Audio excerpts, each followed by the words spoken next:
at this point, we are the Denver Yaz Ryans. Like, she's our attack. She's the force. Like, yeah, the game That meant something to that's her, our and boy, does she mean something to us. that's our opener right there. We were meant to climb on high.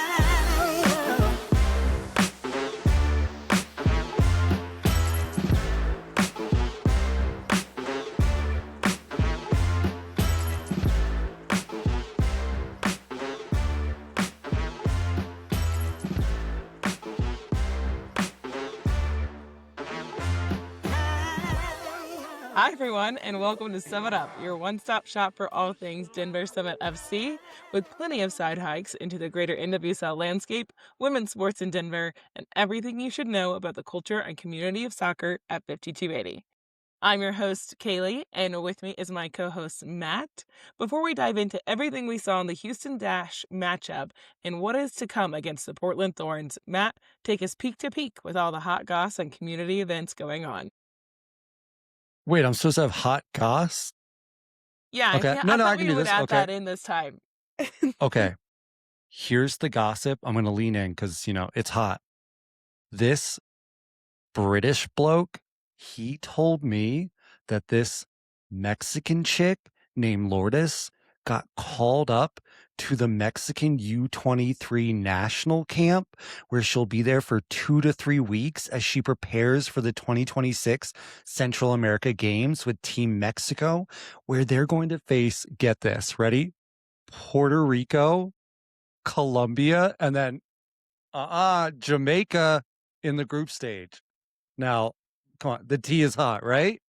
The Right? tea is hot, Matt. Your delivery was incredible. And let's go, Lourdes. We're so excited for her.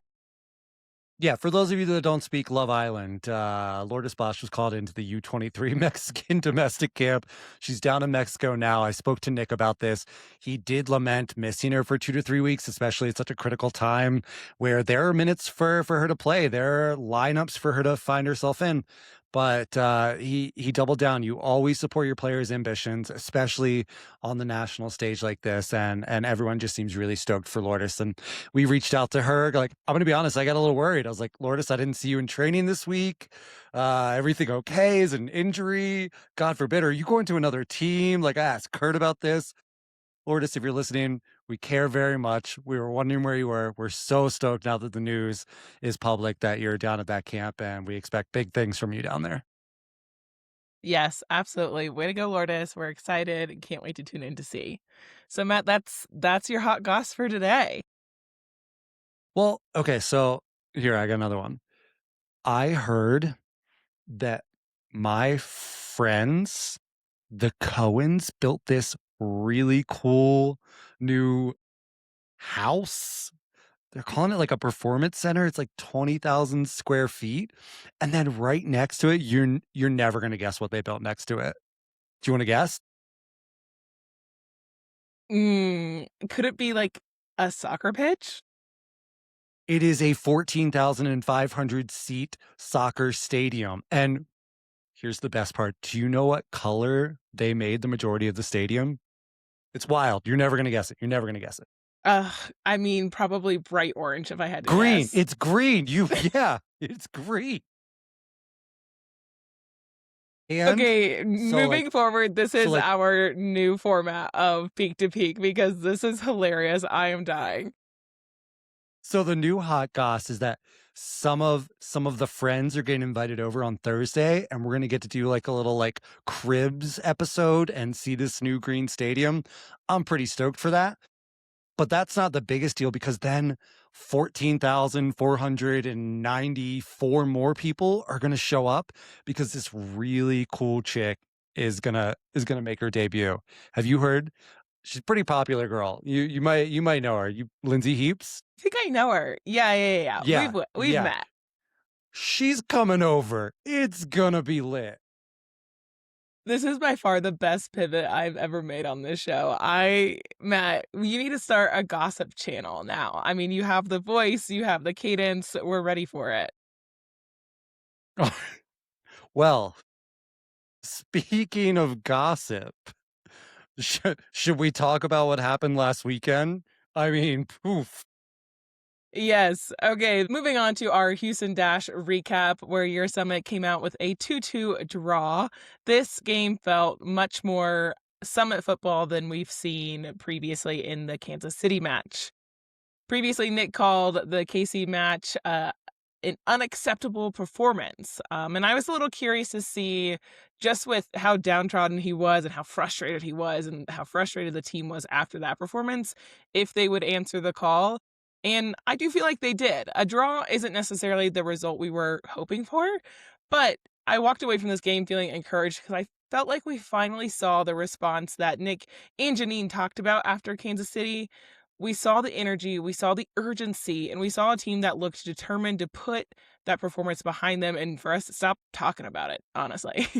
The frustrating part, Denver did lead twice, and they just couldn't keep that door closed. You'll hear later Nick talk about that kind of takes just the air out of the room when that happens. But first half, you really couldn't have scripted a better start.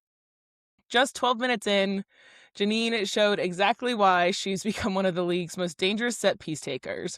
Instead of swinging it to a traditional corner, she rolled a perfectly weighted pass to Yasmin Ryan at the top of the box. Ryan took one touch, spun past her defender, and buried it inside the near post against her former club.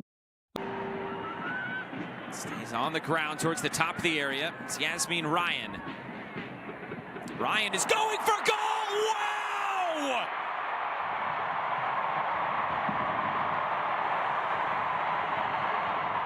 Yasmin Ryan with a firework off that right foot.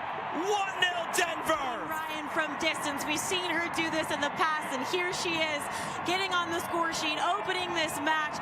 Just a rocket from outside of the box. She spins the defender a little bit and sends that near post right past Jane Campbell. What a cracking hit from her. My, oh my, Yasmin Ryan. When we asked her about that moment, here's what she had to say. Well, I think initially I was supposed to cross it, but I just had to, figure it out as well. But yeah, I knew once I turned to my right and I had a little bit of time, just getting it on target is something huge for me. So I felt it in the moment, and so I'm glad that it paid off. Talk about a statement. I mean, former Dash player, first goal of the night against Jane Campbell. That's how we wanted this game to start. I personally was down behind the goal with our incredible Summit fans, and even though it was quite literally 100 degrees outside, that is not an exaggeration, I did check, I had chills when that happened. I mean, it was absolutely electric. I was standing right in front of, gotta shout out my two friends, Jocelyn and Jeff, and their screams are the ones that you can hear the primary screams of in our Instagram video. It was electric, great to see. And unfortunately, that lead didn't even last long enough for me to get that video up on Instagram. Houston answered almost immediately when Kat Radar finished inside the box after a Maggie Graham and Linda Olmark combined created a chance. That'll get the fans on their feet and into this game early on here at Dick's Sporting Goods Park. Now Houston trying to respond, looking to play over the top. It's Maggie Graham, cross through the middle, loose ball there and put away! It's an immediate response from Houston and Kat Raider, 1-1. I'm going to play that, send my player running. Graham gets on the end of it. The first initial there was a little bit of a mess up, but Raider to have the belief. My jaw was on the floor. It was so disheartening to see that happen absolutely immediately, and I have never heard our fan section so quiet. It almost was like everybody just collectively was like, did that just happen? So, it is what it is. Against Kansas City, Denver had struggled after conceding, but we didn't see that this time. Instead, they settled down, they continued creating chances, they kept pressing, and just before halftime, Allie Brazier drew a huge penalty. And who steps up? Our captain, Janine Sonis. Against the club that drafted her, she was calm, cool, clinical. Brazier going down, it's a penalty! Denver forcing the issue again. Allie Brazier earns Denver's Summit a penalty. On her tackle, Brazier knows she feels the pressure coming, just skips it past her, earns her team a penalty.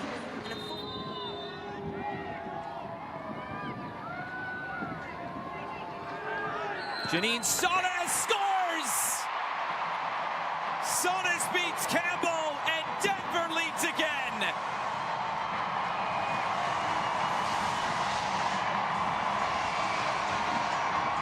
In the corner, too difficult for Jane Campbell to reach. Denver heads into halftime leading 2-1. Matt, what were you thinking and feeling at the half? Yeah, I had some thoughts. The first one, I was really tickled by this penalty because this might have been the longest wait to take a penalty I've seen in a live match in a long time. Paige Nielsen, she just stood on the penalty spot. So no Summit player was getting there to even put the ball down at this point because Paige was literally guarding the spot. And then Jane Campbell took 1, 2, 3 different hydration breaks. I don't know if she was checking her notes on her water bottle, as goalkeepers tend to write down the ways that players take PKs somewhere on their towel, on their water bottle, over to the side post where they can check that. But she went there three different times as the ref was configuring the rest of the players that were forming for potential rebounds on the PK. But it just felt like ages that we were doing that. And, you know, unfazed Janine Sones. She steps up, doesn't stutter, doesn't over elaborate, just calmly buries a changeup too into the lower right corner, like a half speed, to the point where I think it fooled Jane so much that even though she had time to guess right, she still just leaped over the ball. So she almost kind of like created a bridge to just like give the ball a little shade from the 100-degree sun as it went into the back of the goal and gave Summit goal number 2. That left me like pretty excited, but I do think we need to talk about that Cat Ratter goal where they just went right over the top and responded. If we're going back to our first segment, it was like, you know, Yaz was like, "Oh, hey, like, I'm welcome to the villa," and then Cat Ratter was like, "Let me pull you for a chat," and yeah, so that was a little deflating. And I thought it was going to happen again because Summit scored this PK.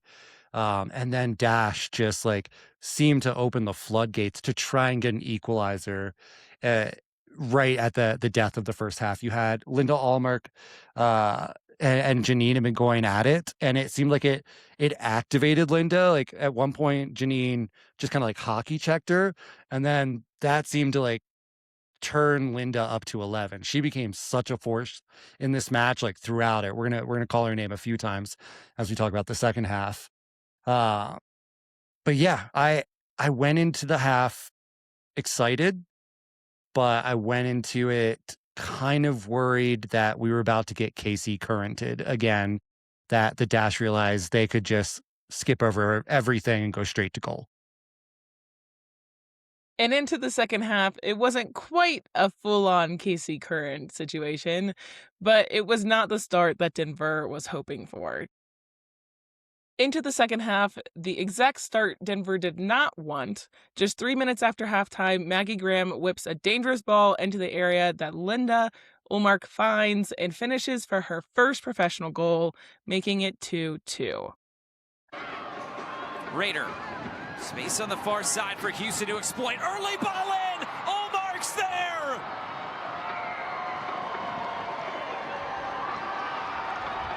Houston find another equalizer! For them to switch the ball, and her ability to cross that first time with her left foot. We saw it in the first half. Again, after conceding early in the second half, they did not fold. They kept pushing. They generated opportunities, several opportunities, as we'll get into stats a little bit later.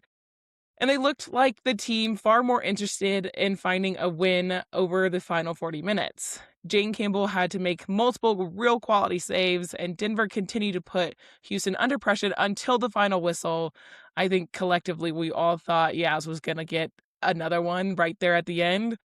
McCormack cuts it in. Kostler, it's there. Yasmin Ryan saved! A game-saving stop from Jane Campbell!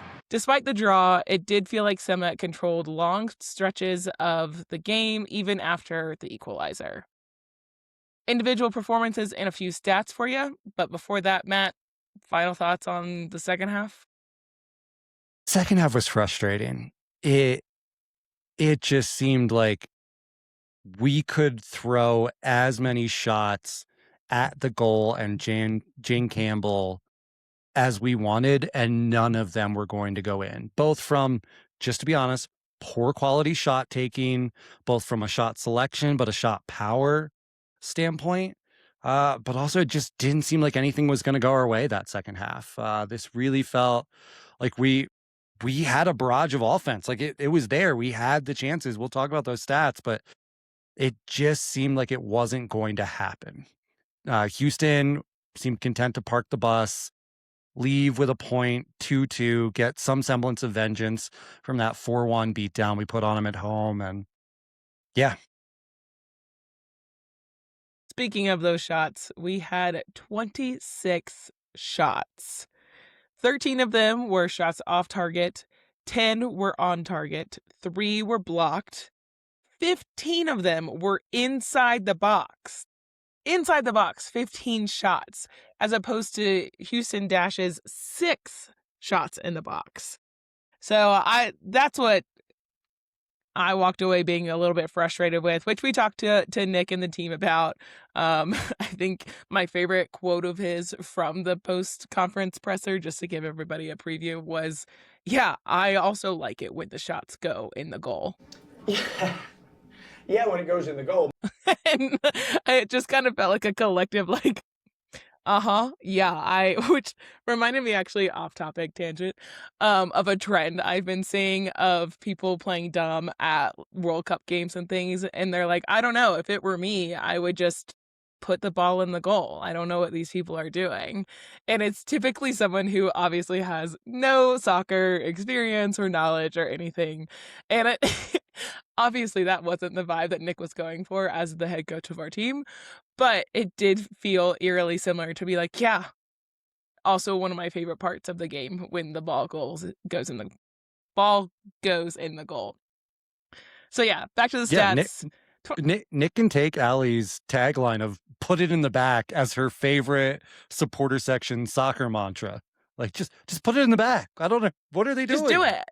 I don't know. Just like put the ball in the goal. Oh man. Moving on from our stats, I will give a shout out to the individual performance of Yasmin Ryan. I mean, she scored the opener, and it was not only a beautiful finish, but it was the confidence that she played throughout the whole game. She has been just building over this season so far. I've loved watching her play. And every time she was isolated one-on-one, she looked dangerous, which is her favorite thing to be. So loved seeing that. And you could just tell that she really, really wanted this one. We talked about in the last episode, kind of sharing the MVP vote between Abby and Janine so far. And I thought, close behind, but I hadn't really investigated enough until watching this performance, watching that solo goal effort that she did, and then looking at the stats after. Yaz has created 11 big chances in our 13 matches. The next 2 highest are Melissa at 4 and Janine at 3.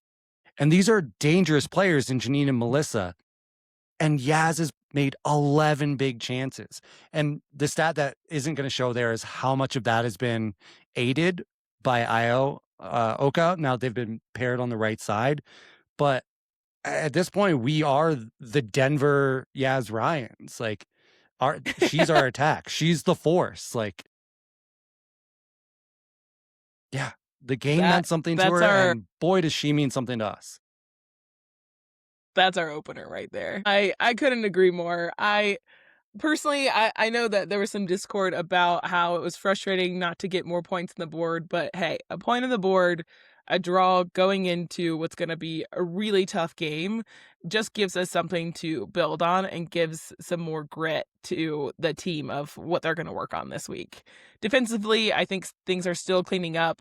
Houston scored twice by exploiting some transition moments and attacking quickly before Denver's shape could fully recover. And I think that's become a smidge of a trend. Nick has talked repeatedly about managing those small moments, the transition moments, and I imagine that'll continue to be a huge emphasis point of this week, especially with, the debut of our very own Lindsay Heaps. Here's a little bit more from Nick after the game. Nick, obviously with the result, you talked about last week out, you talked about the response. What kind of response would it take? And I just want to get your thoughts on, did you feel the team responded in the way that you wanted them to, and just your overall reaction? Yeah, I think you can see the response was evident. I've seen it in training this week, and I felt it today in the locker room and in the warm-up. And the approach and the hunger and the belief and the ambition to win, you can see is evident. Small details that we have to work through, and there's another one we should win, but we didn't. So we just got to continue working. Nick, how do you fix that not winning aspect of it? 26 shots, 15 in the box, average position of everyone but Meg and KK was at the half line or above. Is it getting caught out? Where does the finishing or the defensive solidarity come up? Yeah, I think I said exactly that to the team. Is to me, the best teams are player led. The best locker rooms are player led and are driven within. And that's not to say that I'm not responsible. Of course, I'm accountable and responsible for the team as head coach. But I do feel at the moment, in these moments, that is like there's just something that's just got to click and stitch together. And I'm not within the locker room. So I think the players have got to, step forward and figure that one out. Because like you say, I just said to Lindsay there, this game reminded me so much of the Seattle game. Without the poor goals, we carry the ball, we're in the box, but we just didn't create big enough opportunities. It reminded me of the Utah game, and there's sort of nearly games. And I think I said to the staff, tell me if you feel this is normal for a new team. Is this meant to be like this as a new team, or are we missing something? Do we need to do something? And I don't necessarily think it's the senior leaders, everybody, whether you're in the team, out the team, whether you're off the bench, is the best teams I've always won with have had that dynamic feel in there. And that doesn't necessarily mean you got to go for sushi or go for coffee and be best friends, but as a team sport, they have that intensity, and we're building it. I'm impatient, right? I want it now. So yeah, that is a really good question. I asked the same thing to the team. When you see Yaz score another great goal, do you just maybe wish she took more opportunities like that, fired away more often, regardless of where she's at? Yeah, when it goes in the goal, my biggest frustration tonight was we shot from 18, 20 yards too much. And that's that feel piece. It's the relationships and the cohesion and the sort of unconscious sort of rapport that you have as a great attacking team, that you just put the ball in an area because you know your mate's going to be there. And when you're shooting from 18, 20 yards and you're not testing the goalkeeper, in a game like this, it's sort of, everything goes, but you don't want that. You want to keep going. So I love when the players shoot and it goes in the net from anywhere, yeah. Can you talk about the partnership that's developing? We saw tonight with Io and Yaz on that right side, and how much of an added layer that can be to the attack? I think when you see our best performances, our best goal chances, they've involved Yaz and Io, right? We have to really grow that, and they have to grow it together to understand that they're unplayable when they play that way. And you can see, I said consistently to the team in the water breaks and at halftime, you set this team up on the side, we'll create chances. Just keep setting them up on the side. We said at the water break, if you can't set them up on the side, on the right, just put it on the left. We put it on the left. Didn't even put it into alley, we get penalty. Sometimes I wish you could play as well. Nick, Ryan Dean with 5280 Pitch. Is this the second time in 3 weeks that you guys have controlled a lot of these underlying numbers, like stats-wise, without that winning result to match? Curious, what is your fix and kind of what you are thinking of doing in turning this dominance of stats and underlying numbers into actual points down the stretch? It's process. Has to be. The process has got us here, right? So You know, we can think of changing the system. We changed the lineup tonight, right? We changed probably the biggest lineup change I've done. Gave some players some opportunity that haven't had it.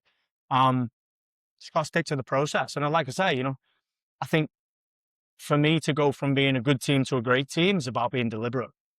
And it's about really taking accountability and responsibility and doing a little bit more. And, you know, if you have a good game, you got to go and look at how you have a great game. And if you've had 2 chances, how do you get 4 chances? Because like you say, right, we're in and around that box for the whole game. If I'm a number 9 or if I'm an opposite winger or if I'm a 10 getting in the box and I'm not getting a lot of offensive volume from them moments, I'm going to go work at why, because I think we had some good performances tonight, but ultimately you guys know, and you guys are the ones that produce it, numbers matter. If you're a number 10, you know, I said to the team, I think as a 10 or a winger, you got to be around 15 for me. To be a top team, you got to be around 15 at the end of the year, goals and assists, 7 and 8, 10 and 5. And if you're not there, you're not going to be in that sort of elite bracket. So as a player, you got to ask yourself how you're going to get there. And as coaches, you got to put us under pressure and, you know, make sure that you are the player that's getting there. And then the team will always benefit from that. So good tonight, but I agree a little bit. There's something missing that will take us that next step. One more for Nick. Yeah. What was the biggest difference you saw in the game coming out of the half, and what will the disruptions maybe in momentum play in that? I just think I think we don't win the game on moments. Like we knew they were going to try and play in transition and try and hit us on counter attack. That's the type of team they are, and I think the first goal is too cheap.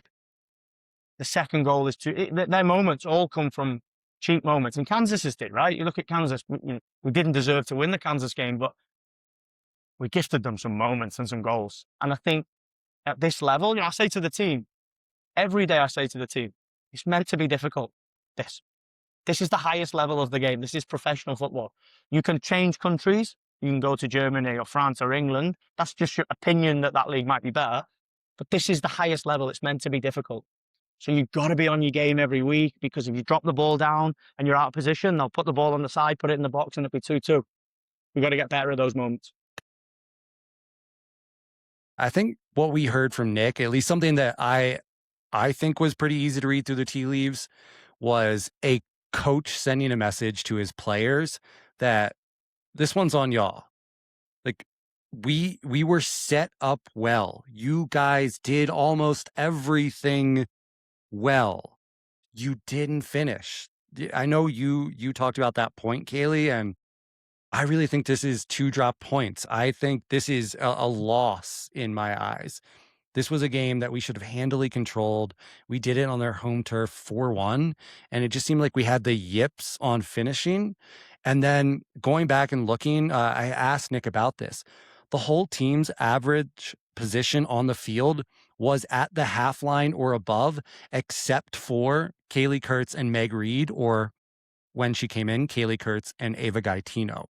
What this means is all of that offensive volume is going to be easy to create. It's going to be great, but you have to put it in the back or at least keep it, because the moment you don't finish, the moment you lose the ball, you're hanging your 2 center backs, the only 2 shields in front of Abby Smith, you're hanging them out to dry. And I think Nick relayed this a little bit. It's definitely how I felt. Like this was a team that needs just a little bit more of that je ne sais quoi. They need either the belief, they need more bite, because the volume is there, the positioning was there, the runs were there, that we're great. Our passing statistics rock when we're in the opponent's half, but like we just need to take it up a level, and I think that's going to be a perfect segue for you here. What do you think, before we move on, what do you think is going to change that? I know that Nick said, you know, you don't have to go out to sushi, you don't have to go out to coffee, you don't have to be best friends, but they're missing that feel between the team, trusting each other well. What's going to change that for them? I mean, what we said from the beginning is time. We often forget this is an expansion side, because this was an expansion side built to win, not to win tomorrow, not to win next year, to win today, to win every ball, to win duels, to win the battle at the net, to put it past the keeper. Our expectations are sometimes viewed as overinflated, but I think our expectations are exactly what was set out for this team in the build from start to finish. And so you've got Melissa's in a bit of a slump. Tosh has been injured. Yuzu's still getting acclimated. Allie's now getting starting minutes. Like we're still on that kind of like jogging while getting our stride so we can start running mode. And I think probably, and this might not be like the nicest way to describe her, but we need kind of a bully to come into the locker room and light a fire under some butts. Like I think Janine and KK have been playing good cop, bad cop. And if anything, we've talked on the show week after week about how accountable Janine holds herself and this team and is the driving force to correct these downturns. And it felt like it was happening today again. When she took that penalty, I looked over to you. I was like, that's one of 3 for my Janine hat trick that I predicted. You did. Yeah, so I think they hear Nick's post game. I think Lindsay's going to hear that post game. I was talking to somebody earlier today when I've been at training. Lindsay hasn't been the most vocal. She's been very much taking things in. Like she's still communicative on the pitch. And then I've seen her taking lots of one-on-ones on the side and after training with different players and really kind of ingratiating herself to the group and getting to know everyone. And I think her literal phrasing was feel everyone out. But I think when we get to training on Thursday, because she knows she's playing on Saturday, we're going to hear a different tone. We are going to hear the captain of the U.S. women's national team telling the team in no uncertain words, both vocally and in her play, that these last 2 results are far below the standard. And that's Saturday. Like those results aren't on the table. Win, lose, or draw? No. Nick's 2 of those. It's got to be a win. I love the excitement that builds just with that vibe coming into the team and that just authority, because you wouldn't say those kind of things. You wouldn't expect this. You wouldn't feel this as a fan or feel this in conversations with coaches and players if there wasn't untapped potential. I think that's the thing that gets me most excited for the rest of the season, is that it's not like, man, we're really maxed out, we're playing at our best, and it's just not good enough. It's no, there's pieces that aren't clicking, there's things to be unlocked, and what is that gonna be? When is it gonna happen? Is it gonna be Lindsay? Is it gonna be time? What is this missing piece that we're waiting for? So it gets me, the anticipation of all of that gets me so excited for the rest of the season, and just to see how those pieces come together or fall apart in the coming games. Obviously, the optimist in me is expecting everything to fall into place because the hard work is there underlying. But I guess we shall see. That's a really good point because I've covered teams, I've watched teams, I've listened to press conferences where you can clearly hear that they are just moving words around week to week to try not to say we've reached our ceiling. And this is not the case. This is a team that's trying to say, like, we're nowhere near our ceiling, but we should definitely be raising our floor at this point. Absolutely. Which shifts our attention to what might be one of the biggest moments in our club's history. You know what? Scratch that. It is one of the biggest moments in our club's history. The move to Centennial Stadium. A new home, a new atmosphere, an added player, and another opportunity for this young club to keep taking steps forward. Matt, tell us what fans need to know heading into the Portland Thorns versus Denver Summit FC game. Yeah, I mean, I think the first thing we won't have the availability report out until Friday, but we now know that Rylan Turner will be out for Seattle Reign. For those that heard me last week make the pitch of the possibility of running up the price of the brick on Sophia Smith in order to force the Thorns to have to offload someone like Rylan Turner in free agency, the way that Kansas City got Croy Bethune, I was hoping maybe we could get Turner. So, I mean, that completely viable, no holes in the logic strategy still holds.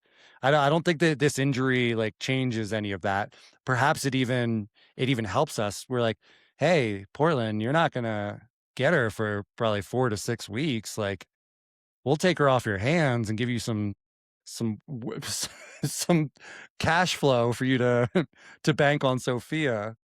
But no, this is a bummer. She was seen on crutches after the Seattle Reign versus Portland Thorns Cascadia Cup match that just happened. The circulating news does put it at 4 to 6 weeks, which kind of tracks. She's probably got like a sprain to her MCL, PCL, something like that. I think what really is the silver lining here for soccer fans is that it's not a season-ending injury, from what I'm hearing, which you never want to see. NWSL is rife for ACL tears, women soccer players in particular. So for rallying to get out of this with hopefully just, a sprain and we'll be back before the season ends, like we're definitely thinking of her and hoping her recovery is quick. The other news is from our injury report you saw in the last match that Tosh played. We talked to her afterwards. She talked about the broken ribs. We'll put the clip in here, but I loved what she said. I think if I didn't go into the match just with me all and knowing full out, I might come out of it out the other end sore or not sore, and then I'm just going to end up getting hurt if I go half-hearted. So just went into the game like fully like went full in then, and just nothing happened, so that was good. She's like, I had to know I could play fearless, because if I was playing with fear, then I wouldn't be able to play my game.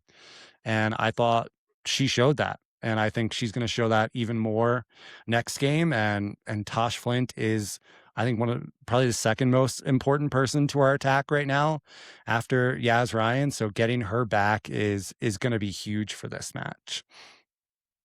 Just on the Tosh note, how cool is it seeing her back out there? Oh, I loved seeing her play. The second she stepped on the pitch, I was like, oh, let's go. There's so much chance. There's so much momentum when she steps on the field. And I loved that. Quickly in the post-game presser, she says, ribs are good. Great. Moving on. Ribs, great. It's good to be back in the squad. Hopefully a bit more minutes next weekend and be able to contribute a little bit more than I did today. But yeah, the ribs are really good. Direct and to the point. And for us, when Tosh plays, we have the chance of getting a Tosh post-game presser. And those are some of the best. Like, Tosh is hilarious. She's honest. Like, it's so much fun to talk to her. What was really fun is we asked both her and Nick after the main availability, is it coming home? For fans listening, both Nick Cushing and Natasha Flint are English and are watching their country in the Men's World Cup as it tries to get to the finals. And I think Nick was a little reluctant to say it's coming home, but not Tosh. He was. Tosh I was shocked. Yeah. Yeah. He was a little bit like, I hope so. I think so. Tosh was like, absolutely. Yeah. She was all Even for if it. she's wrong, I hope we can all learn to imbue our lives with the confidence of Tosh Flint saying that it's coming home to the England men's team in the World Cup. Love it. Yeah. So back to the game. Thorns are coming off a derby loss, like we mentioned, to Seattle Reign. This is a Cascadia Cup. This is a great event. Portland Thorns, I believe, have 5 wins in the series to Seattle's 3. Don't fact check me on that one. I'm going on memory, or do, and then we'll correct it next episode. In this match, Seattle put up both goals in the first half, 8th minute, 43rd minute, and then just kind of weathered the Thorns for another 45 plus to salt away this win. That's notable because looking at the stats after the game, I think you're going to hear some familiar things. Thorns had 26 shots, 17 of which were inside the box, 10 on target. Additionally, they had 8 corners, and their expected goals were 2.34. So this is an extreme underachievement from the Portland Thorns. I didn't watch this game, so I don't know if the shot selection and then the actual shots themselves were as frustrating in this match as some of the ones that Summit took were. But, I mean, does this remind you of someone, Kaylee? Looking at the numbers, I was like, did he copy and paste the numbers that I just read? No, he did not. That is a crazy parallel of what our 2 games looked like. Yeah, so like we mentioned before, Summit also put up 26 shots, 15 of which were in the box, 10 of which were on target. And just like last weekend, both opposing goalkeepers were the highest rated players in those matchups. That was Cassie Miller for Seattle Reign and then Jane Campbell for Houston Dash. I think the difference here is that last weekend, Denver only allowed 9 shots from Houston, while Portland let Seattle kick it at Mackenzie Arnold 17 times. There is some accounting for quality. The Rainer, I would argue, a much better team than the Houston Dash. I think the NWSL table would argue that as well.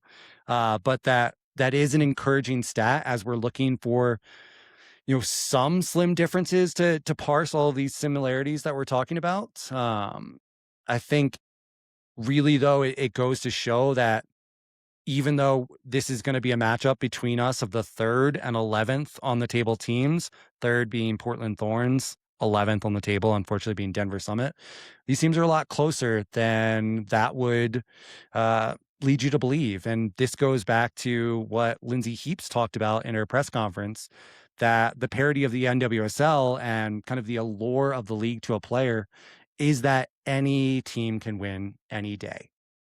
That's important because we're going to be the underdogs winning this match. I mean, does it feel like we're the underdogs? Do you get that vibe? I definitely feel like the underdogs. I feel like Portland is such a strong team, and just seeing the last couple matchups for Summit, I really, really am hoping for this week at training, Lindsay coming in, for things to be clicking with Tosh back on. Like, I see the hope and the potential, but at this point, it is the hope. I do feel like the underdog going into this match. Yeah, and I mean, because we're an NWSL podcast, I don't have to talk about that illegal gambling scam that partners with the MLS Kalshi and any peer-to-peer future derivative trading. So we don't have to bet on this. We're not going to talk odds here. We're just going to talk that Portland is the higher team on the table. They edge us out in goals scored. They edge us out in goals conceded. They are likely going to beat us in duels. At least that's what the stats would say. But if we force them to, they'll struggle to pass around in our half. That's really a weak spot for them.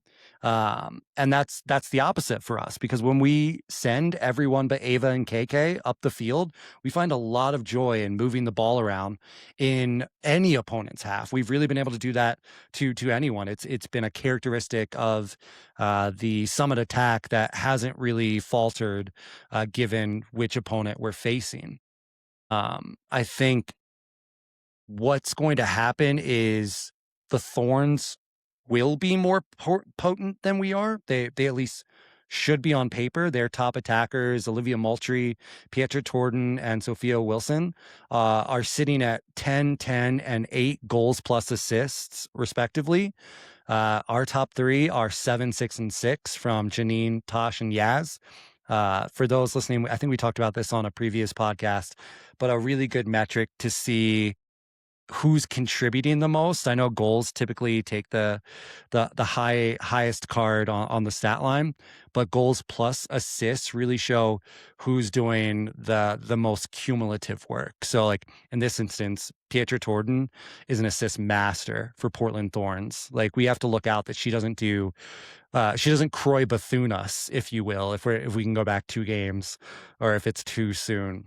I think I have some caveats here, mainly that their attackers have played 2 more games than ours.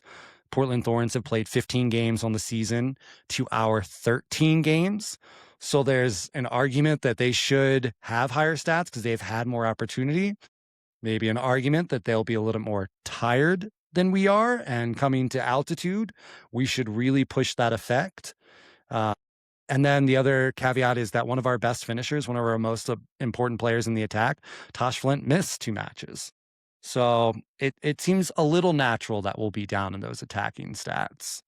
And then just as an aside, I don't know if you saw me this week, but I went out to training twice at the new Centennial Performance Center. And I don't know what's going on with the sun down in Centennial, but I absolutely just got fried by it. Like, Did it's notice. I was like, wow, unforgiving. Matt's Yeah. looking pretty tan this week.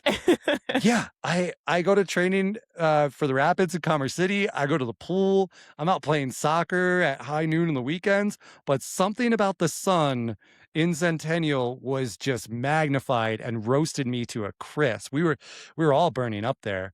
That said, I really think we're gonna wilt those roses and thorns with that heat because 12 p.m. match time. We talked about this. 98-degree forecast. There's no shade. Like, There's spoiler not alert, even if you haven't been down there yet, guys, not even there's a no reprieve. little teeny tiny piece of shade. Yeah. Wear your sun shirts, put your sunscreen on. I don't think umbrellas are allowed, but figure something out. Bring those fans from Pride, I think I saw. Like, maybe you can get some misters in. But we're all going to suffer. And I think that bodes well because I think the Portland Thorns will suffer even more. Do you remember when we talked to, go ahead. Can I just give a slight callback, a baby callback, if you will, that Matt just said the heat is going to wilt those roses. If that's not a new tagline for the show, I mean, guys, come on. A caption for your Instagram photo when you posted the game. That's for sure. Well, speaking of roses, do you remember the conversation we had with Sophia for the U.S. women's national team game against Japan? And we're like, do you feel like you're going to be a leader here because you're already accustomed to this? And she's like, oh, no. My husband and I live in Arizona now. I don't do altitude anymore. So while she can do heat, clearly, hopefully coming back to elevation will give her a little pause. It certainly didn't seem to in that game against Japan, but we're looking for any advantage we can get here. That said, on paper, I think a lot of people, I'm leaning towards it, will chalk this up as a loss for the Denver Summit. It's got a really parallel storyline feel to it of Mile High Stadium, where everyone and their uncle and aunt are there. It's this momentous occasion, and it almost feels like the game gets lost in that, and we ended up with a draw. This one feels like another occasion. We're opening the 2-year home, this brilliantly green stadium in Centennial, Colorado, and it could be a disappointing outcome. I think, like we mentioned earlier, Thorns coach Rob Villum will probably let the bulk of his lineup sit back in their defensive half while we know Nick is going to push almost all of ours up into the offensive half. And if we aren't clinical, if we don't finish, we're going to get killed on the counter. They're going to send Soph up. They're going to send Olivia up. Like, Pietra is just going to dish the ball out like Croy Bethune did on counters, and our back line's going to get hung out to dry. However, that's on paper, and there are two big factors that I think we need to look at going into this game. The first is that the Thorns' prowess looked a little less prickly without Ryland Turner in the Seattle match. I don't know if she was just absorbing enough attention that it gave a lot more freedom to Olivia, to Sophia in the attack, but they seemed almost neutralized despite the shot count, or at least less threatening in this match. So we know they won't have Ryland going into this. And then the other is the Summit are about to drop in the U.S. women's national team captain, Colorado native, and one of the best soccer players in the world into this stadium debut day lineup.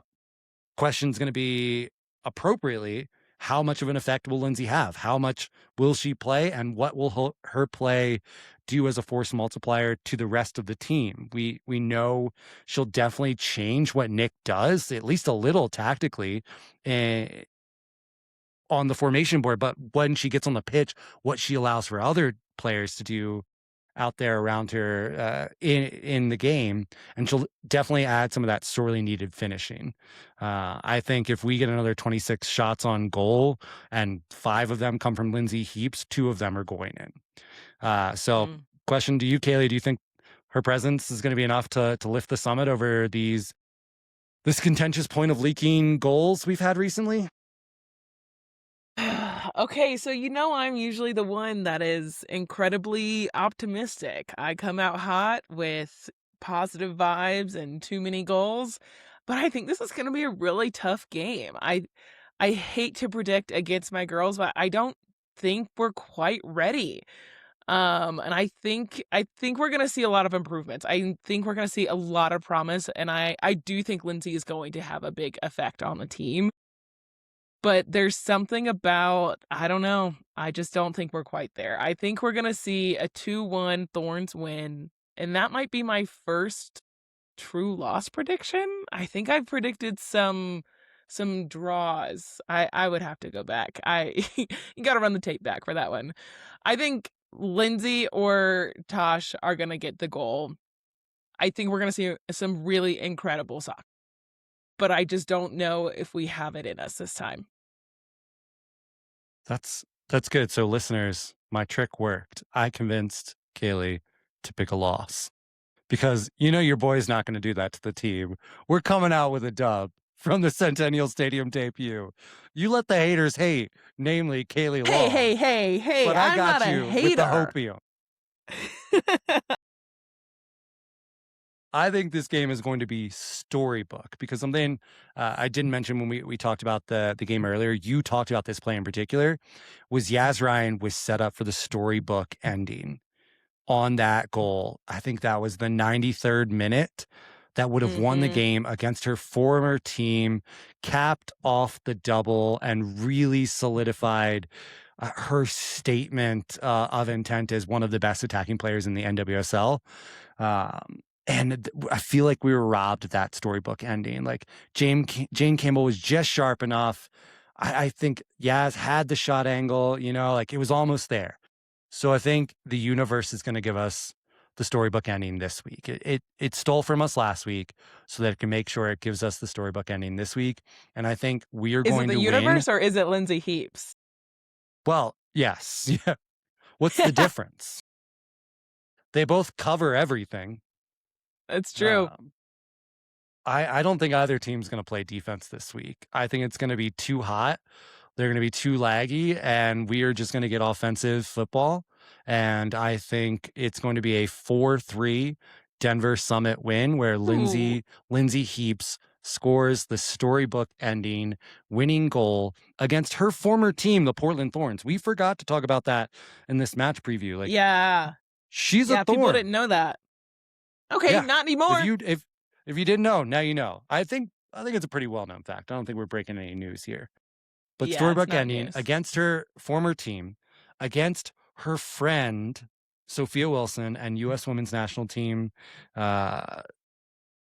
teammate in the new stadium, in her home debut, in front of 14,500 people, in 100-degree heat. And I think that's going to be the final sales pitch that gets Sophia to us in free agency. She's going to say, well, I'm never going to be able to beat Lindsay here, so I might as well join her.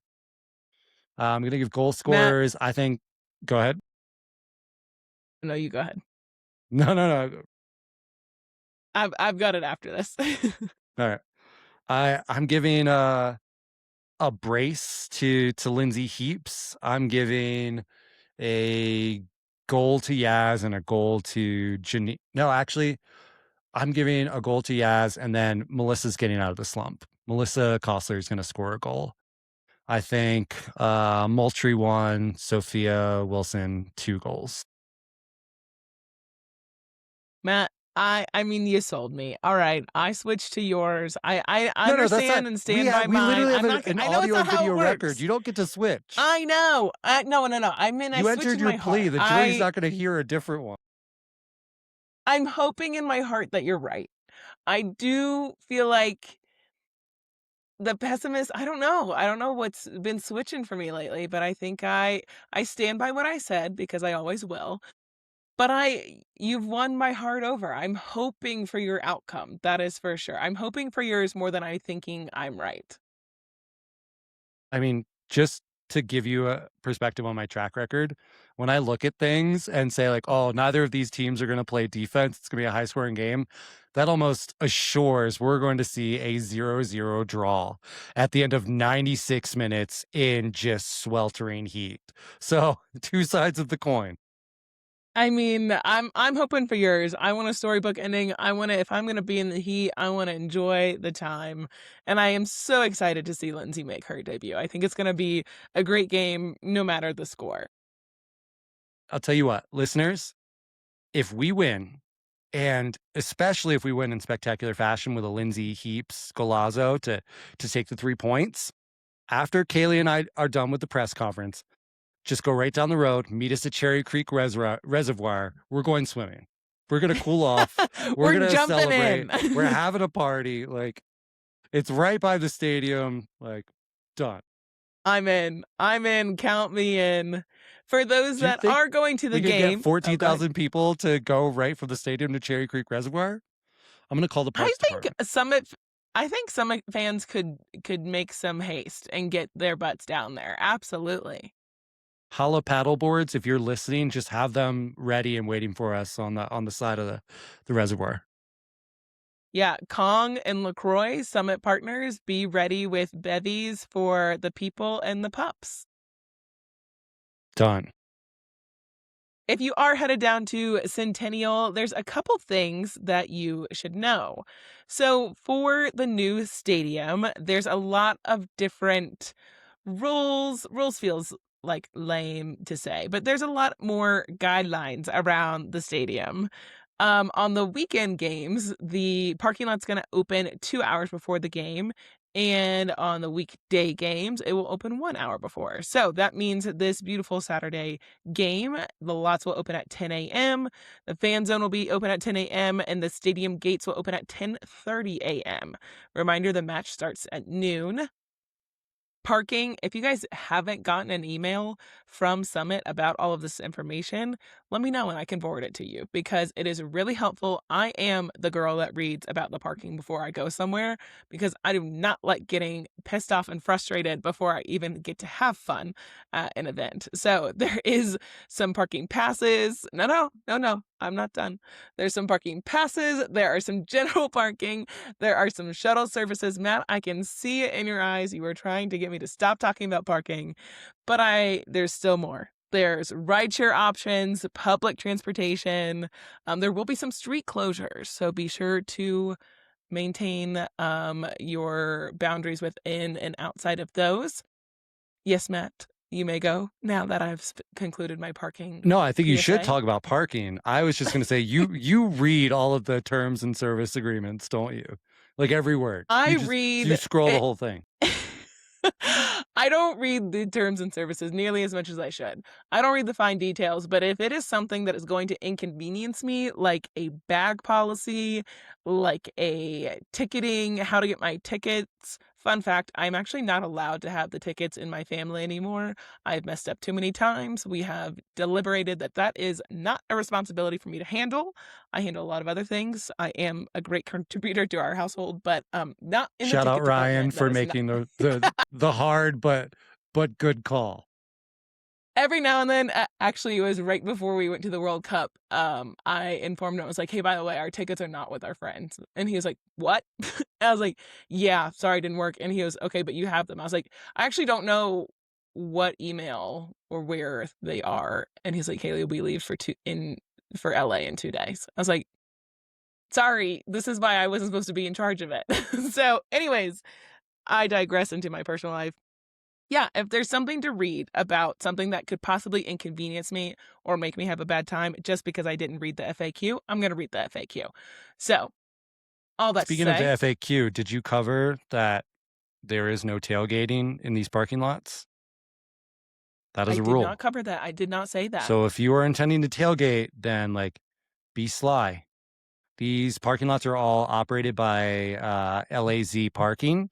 So if you do have issues tailgating, breaking rules, just be clear, this is a third-party parking entity that is working these lots. This is not the Denver Summit telling you you can't tailgate. This isn't, you know, Janine Sonis saying you can't have your Labatt Blues before the game. This is a third would never. party, so act accordingly. Respect the rules. Let's keep the flow going, and then maybe we can get some concessions later in the season. Get some tailgating lots, some tailgating spaces, but don't ruin it for everybody this weekend. If you want to tailgate, go to Cherry Creek Reservoir. If you want to have fun on the ride, then take the bus from 99ers. They will have beers. They are leaving, I think, at 9:30, 10 a.m. They might still have some tickets left. Annie and Miranda will make sure you have a great time, and they probably won't yell at you. Or get on the E-line. You can take the E-line all the way down to Arapahoe East Village Station, and then take the 153 bus to the Centennial Stadium. It drops you off right there, and no one says that can't be a party bus. Like, we can figure out how to put the RTD in party bus. I didn't think of it right there, but we need to get a D in there. Or do what we've pitched, like bike ride the Cherry Creek Trail. Like, put a little crate on the back, put some libations in there, just Capri Sun pouches you throw out to all your friends and innocent bystanders. But yeah, let's have fun with this. It's a new location. I think the opportunity for this to come out with some really cool traditions is right there in front of us. And this is why the FAQs are so important. Yeah. Additionally, what is the Denver Cruiser ride? We need to talk about that one that has like 600 cyclists that do a party ride on Wednesday nights. Let's get them to go. Fun. That would be amazing. They have to go. Yeah. Oh, yes, there will be a bike valet at the stadium. That was also in the FAQ that you apparently didn't read enough to find out you can't tailgate. There will be a bike valet. I was reading right now. For all of you cycling enthusiasts can go there, park your bike, and it will be looked after and there for you when you leave the stadium. And the seats are green. Did we mention the seats are green? We mentioned the seats, Matt. We know the seats are green. Our favorite color, clearly. And then the final FAQ. This is not a Q, but just more of a statement. The first 5,000 fans through the gates will receive a limited edition commemorative ticket presented by Common Spirit Health, celebrating Denver Summit FC's inaugural match at Centennial Stadium. I love for real? a giveaway. Yeah. That's awesome. It's designed to be a collectible keepsake. Tickets.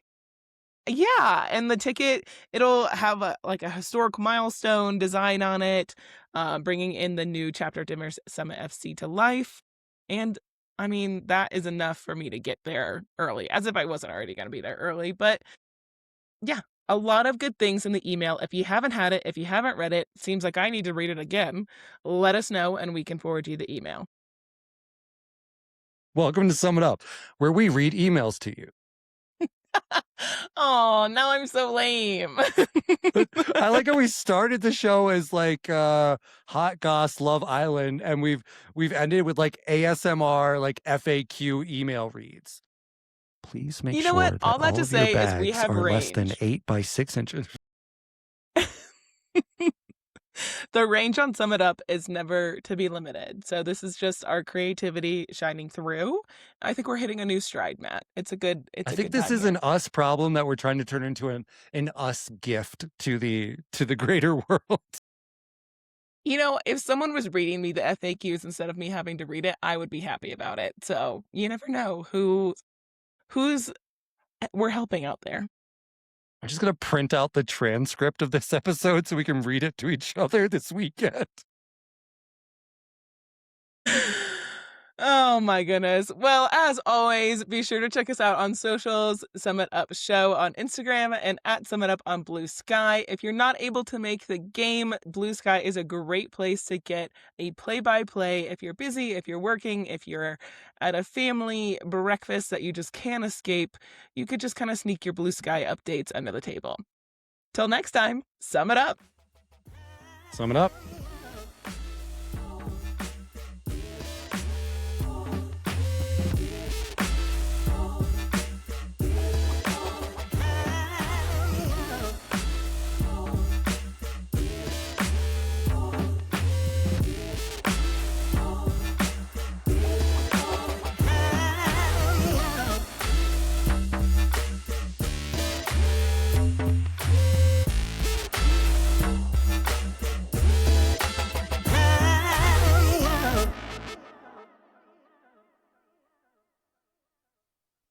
What a funny episode.